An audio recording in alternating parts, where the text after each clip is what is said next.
میں جلدی جلدی آفس سے گھر آیا اور اماں کو کھانے کا کہہ کر وضو کرنے چلا گیا۔ مغرب کا وقت ختم ہونے والا تھا۔ جیسے تیسے وضو کیا اور نیت باندھ لی۔ دوران نماز بار بار اپنے گیلے چہرے کو اپنی کھلی آستینوں سے صاف کرتا رہا۔ رکوع میں جاتے خیال آیا اماں کی دوائی تو لانا بھول ہی گیا۔ واپسی پر بچوں کی فیس کے لیے پیسے بھی ATM سے نکالنے تھے۔ پھر سجدہ کیا تو وہاں بھی گھریلو ذمہ داریاں ایک ایک کر کے یاد آنے لگیں۔ تھکاوٹ کی وجہ سے نماز میں نیند کی جھٹکے آنے لگے۔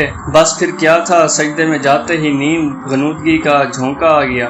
نیند میں عجیب منظر دیکھا، لوگوں کا ہجوم، ہر کوئی یہاں وہاں بھاگ رہا تھا۔ کچھ لوگ کاغذ تقسیم کر رہے تھے، میرے پاس آ کر بھی کاغذ تھما دیے جس پر میرا نام لکھا تھا۔ پوچھنے پر بتایا گیا یہ تمہارا اعمال نامہ ہے، اب جا کر وہاں سامنے جمع کروا دو جہاں باقی سب جمع کروا رہے ہیں، پھر نام پکارا جائے گا فیصلے کے لیے۔ میں نے بھی جا کر کاغذ جمع کروا دیے اور لائن میں واپس آ گئی اور اپنے نام پکارے جانے کا انتظار کرنے لگا۔ نام پکارا جانے لگا، فلاں بن فلاں جنت، فلاں بن فلاں جنت۔ اب تیسرے نمبر پہ میرا نام پکارا گیا۔ میرے پاؤں کے نیچے سے زمین نکل گئی۔ یا اللہ، اب کیا بنے گا؟ ساتھ ہی فیصلہ بھی سنا دیا گیا، جہنم۔ مجھے اپنے کانوں پر یقین نہیں آ رہا تھا۔ دو قد آور لوگ آئے اور مجھے گھسیٹنے لگے۔ میں پکارنے لگا، رکو رکو، شاید یہ کسی اور کا نام ہوگا، میرا تو جنت والوں میں آنا تھا۔ مگر مجھے غصے سے خاموش کروا دیا گیا۔ ہمارے ہاں فیصلے میں غلطی کا امکان ہی نہیں۔ مجھے جہنم کی طرف سے گھسیٹا جا رہا تھا اور میں مدد کی بھیک مانگتا جا رہا تھا۔ نہ میں جھوٹ بولتا تھا، نہ دھوکہ فریب دیتا، نہ شراب اور نہ زنا جیسے کام میں ملوث تھا۔ پھر جہنم کیوں، مگر کوئی سننے کو تیار نہیں تھا۔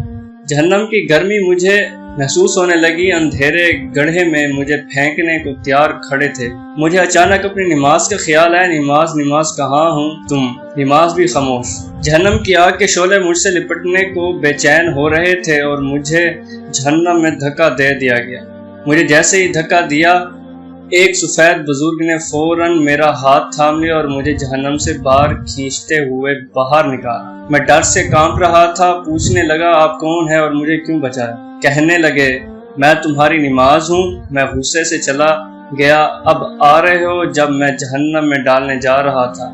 اگر عین وقت پر تم نہ آتے تو میں تو چلا گیا تھا جہنم میں۔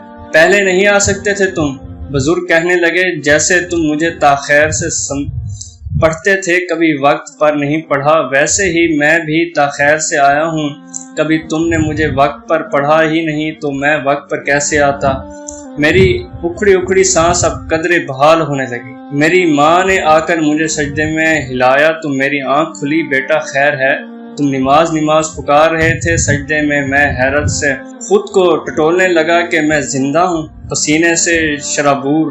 ماں کے ہاتھوں کو چومنے لگا، اللہ کا شکر ادا کرنے لگا جیسے دوبارہ نئی زندگی ملی ہو مجھے، اور میں نے پختہ ارادہ کیا کہ آئندہ نماز میں کبھی سستی نہیں کروں گا۔ اب میں جہاں کہیں بھی جاتا ہوں تو وہاں بھی نماز کی فکر رہتی ہے، کان ہر وقت اذان سننے کو تیار رہتے ہیں۔ اب میں لیٹ نہیں ہونا چاہتا نماز میں۔ دوستو، چاہے دنیا کے کسی کونے میں کیوں نہ ہو، کتنے ہی مصروف کیوں نہ ہوں، زمین یہاں سے وہاں ہی کیوں نہ کر دی جائے، بس یہ یاد رکھنا، نماز اپنے وقت پر ادا کرنا نہ بھولنا۔ صرف 1 منٹ ہی لگے گا، ہو سکتا ہے کوئی توبہ کر کے نماز کا پابند بن جائے اور آپ کے لیے صدقہ جاریہ بن جائے۔ جزاک اللہ خیر۔